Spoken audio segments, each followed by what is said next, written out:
My queen, I need to request something of you. Request something? Go ahead. These marshlands have unusual properties. The properties we may be able to take advantage of. The barrier between the world of the dead and the world of the living is particularly thin here. If I invoke a certain kind of magic, it will allow me to speak with those who have passed. As such, I am asking you both as my queen and as his daughter if I may attempt to reach King Merciful. Father. Could I talk to him too? I'm afraid that would be impossible. The only one who casts the spell is able to speak with the spirit. I am so sorry. I understand, but we need to talk. You talk to him for the both of us. I'll let you know and let him know how much I miss him. Thank you, Marcia.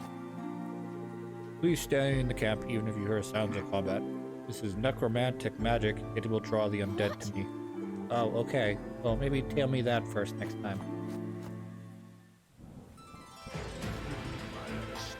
I can begin the spell using the surface of the pool ahead. Once started, the undead will sense our presence and will be drawn towards the magic. Must stay alert. So this is one of them missions where I gotta move up my butt all the way up to here somewhere.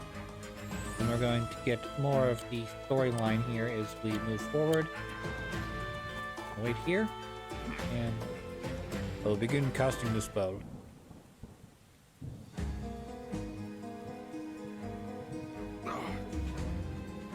Your Highness. Amaric, I'm so glad I've reached you. And I, Emmerich, listen, we don't have much time. You're all in grave danger. I know, the Felham hordes. More than the hordes, Emmerich, there's... Undead are approaching. So he's gonna teleport over to here somewhere, I think. Here. Okay, he's up. This magic is so unstable, the undead presence has disrupted my link with Merciful. The King's Spirit is so close by, we must fight our way through to reach him once more. So, we kind of have to be careful with what we're doing here, because otherwise we're going to die. I need to keep these guys alive as the best of my ability. So we're going to move these guys up like this.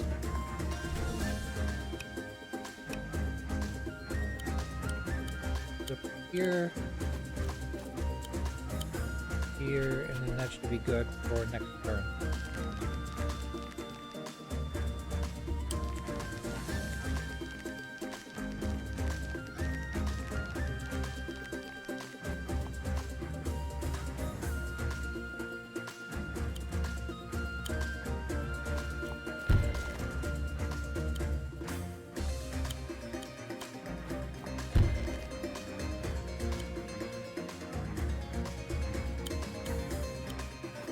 Putting the mages, or whatever these guys are called, in forests or on mountains, it gives them a critical hit bonus. So we're going to try and take advantage of that while moving forward here, I think. Good. You guys can't touch me here. We may have to back these guys off afterwards. I need to get him up.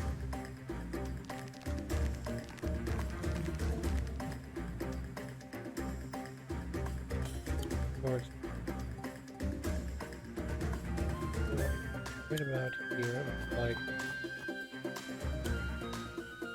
8, 6, that would be okay.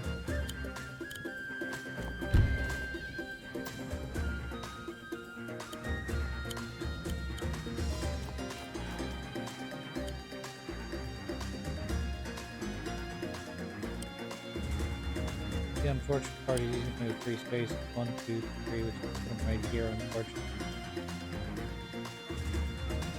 I don't want it to move any further, so I'm going to leave him here.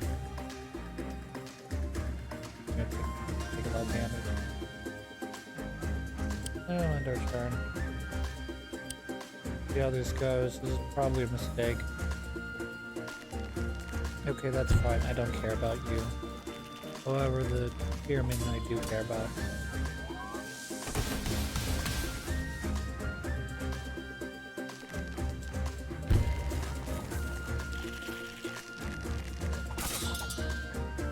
That hurt. Oops. okay. We'll clean them up on the next turn or so.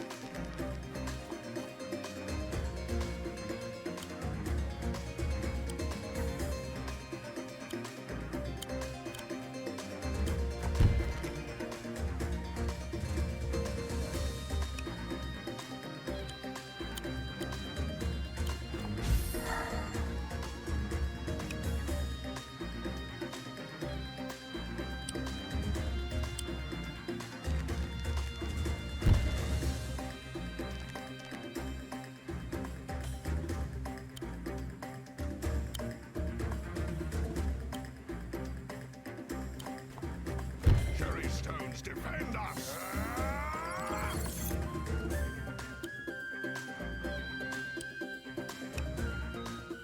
There's a side plot while we're moving forward here. You know, I've asked this question before, I'm sure. Cat or dog? Okay. Now for me, I would not own a cat. Well, the only cat that I would own is I would own a black cat. I like black cats, I think they're kind of nifty. Other than that, I probably would not own a cat.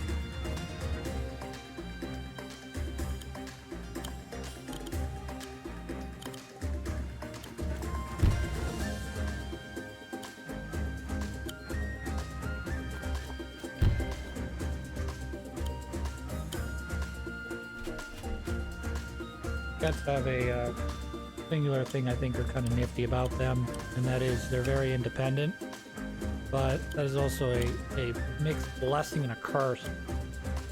So far as they're independent, so they poop in a thing and you fish out their poop out of the bucket, you know, level. At the same time, they're highly independent, which means if they don't like you, they could probably burn your house down.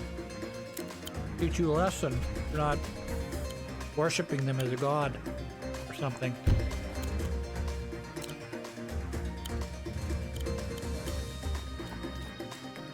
Dogs, on the other hand, are the opposite problem.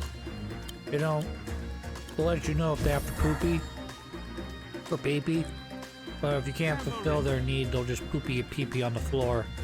Cats would never disgrace themselves by going anywhere except in the litter box. Unless the litter box is full of poop, then they won't go in there because fuck you, I'm not gonna dig in my own poop.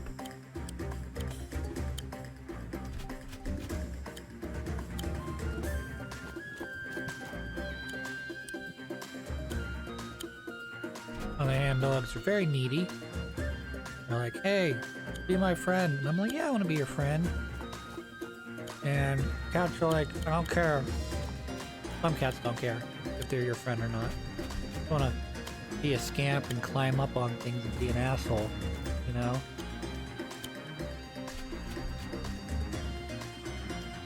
I'm trying to monitor my money right now so I don't. They'll have some to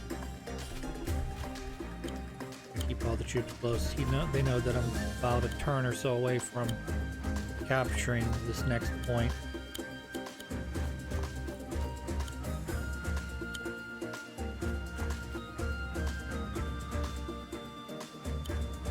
Let's go place you here. So we'll get the next cutscene and then we'll see where the enemies are. We made it! Listen. What's happening now has begun eons ago. Before Felhelm, before Cherrystone, the great war between nations long forgotten. Percival, you must listen. More undead.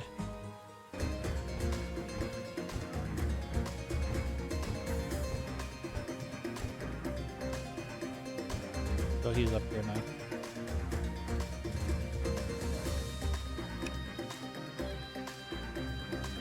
Yeah, if you stop interrupting, I'd be able to tell you what I want to tell you. You don't have to fight all these fuckers.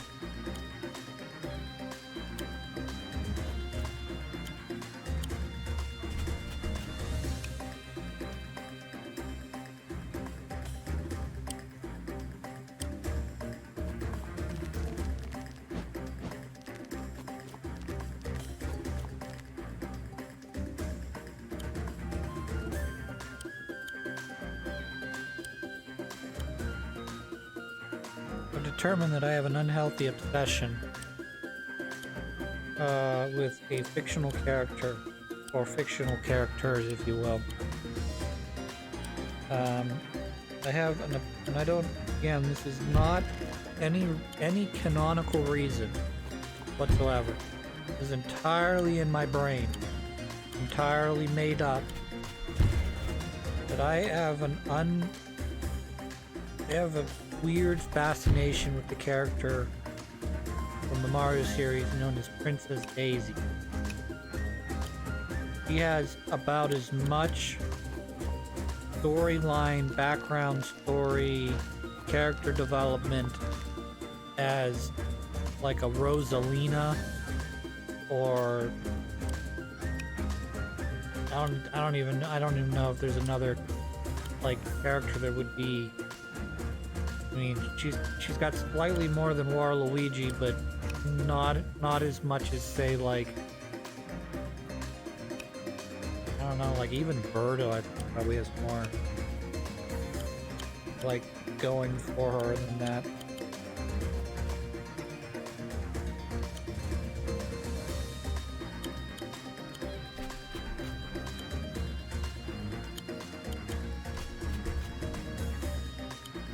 I say that because one of my earlier obsessions was back in the day, and we're talking probably about 20 years ago or so, was Pokemon and the anime characters of Ash and Misty, or in Japan they're known as Satoshi and Katsumi.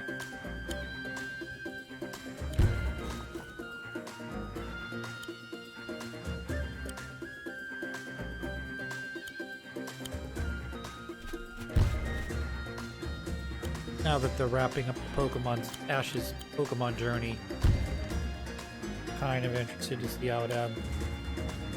Even though I didn't bother to watch for the last 20 odd years.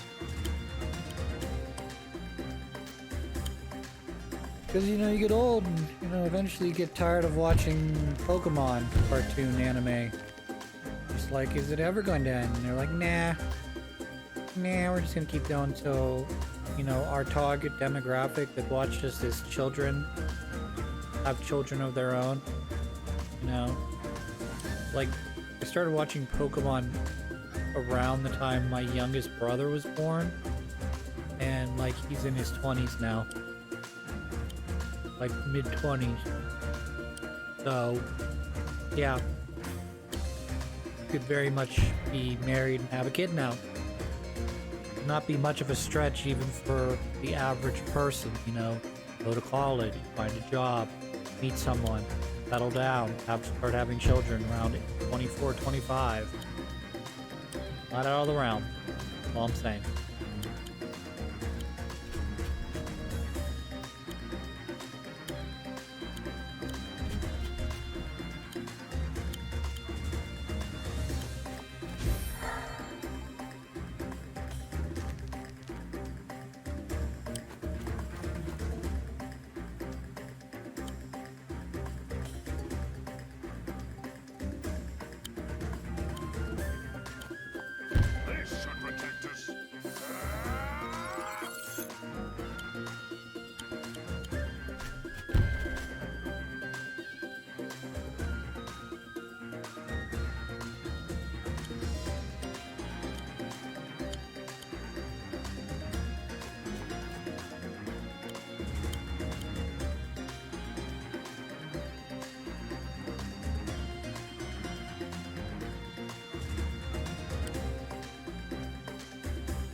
Run, run.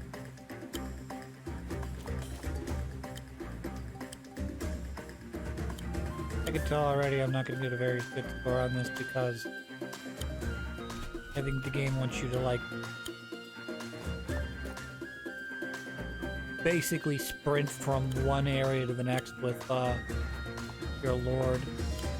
Just fine and dandy, but, like, you know, losing guys also counts against your score. But yeah, I've been very inefficient with my turns.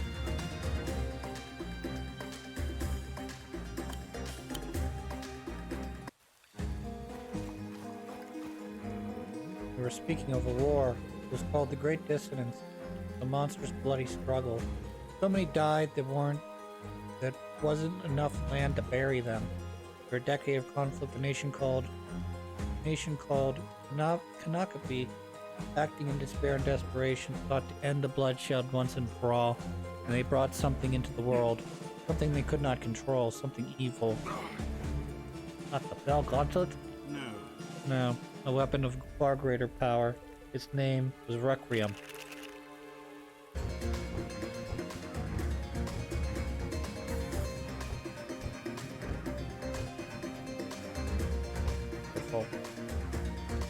So our biggest concerns right now are this guy right here.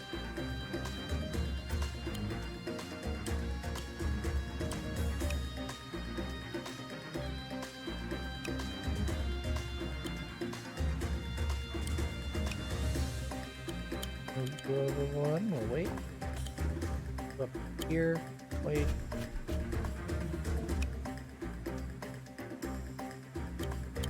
Wait.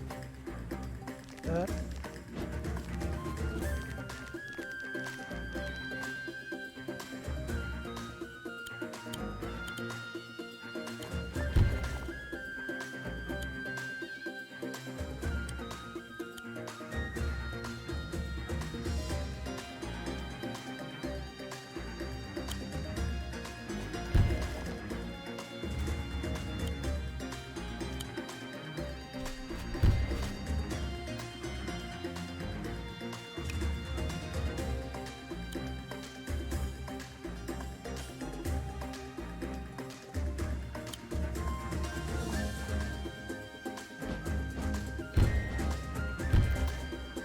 Oh, I forgot.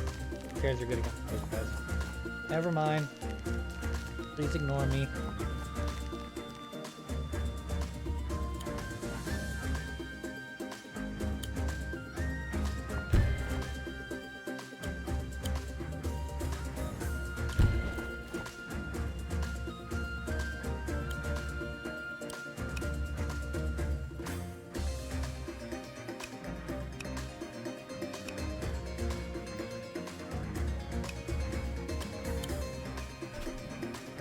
I should have killed you. Yeah.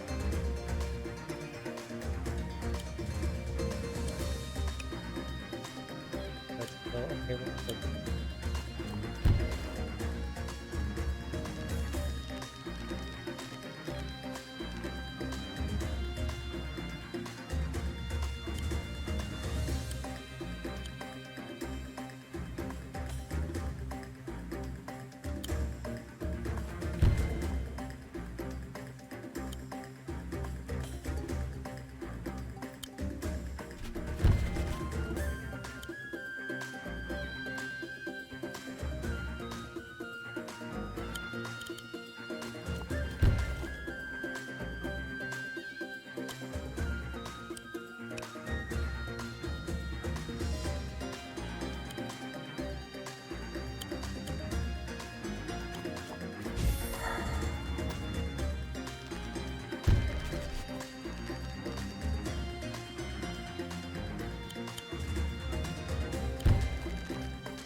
Sorry, my old friend, time is short.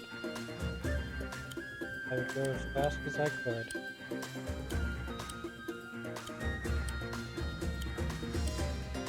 Wow.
The weapon?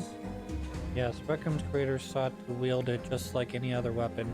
Reckham, however, had its own ideas. The creator realized their folly too late. They sought to destroy it, but the power had become too much greater than their own. However, with a back-breaking effort, they did finally manage to banish it. The high priest was exacted, a sacrifice made to steal away the darkness. Even so, Requiem was not weakened, merely contained, anchored to the soul of the Princess of Canopy.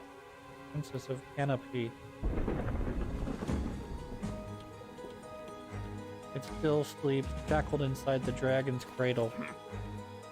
And now Felm seeks to release this Requiem. Emmerich, I can't hear you. Ursula, tell me. Larissa, love. Ta-da! This is the hint for later. Alright, Requiem less troubling. Need to return to camp and inform Marcia of this. I miss him so much. Loves you, Marcia. This Requiem, what are we going to do about it? Dad, you wouldn't have brought it up unless it was important. But right now, we have to focus on getting to Havensong. I quite agree, Your Majesty. Yeah. Gather everyone, we'll leave first thing tomorrow.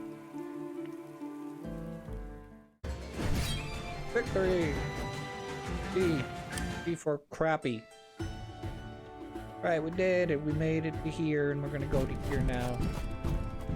The Hive Vampire of the West. They've taken everything the Lost League can throw at them, except this final foe. But we will be doing that next time.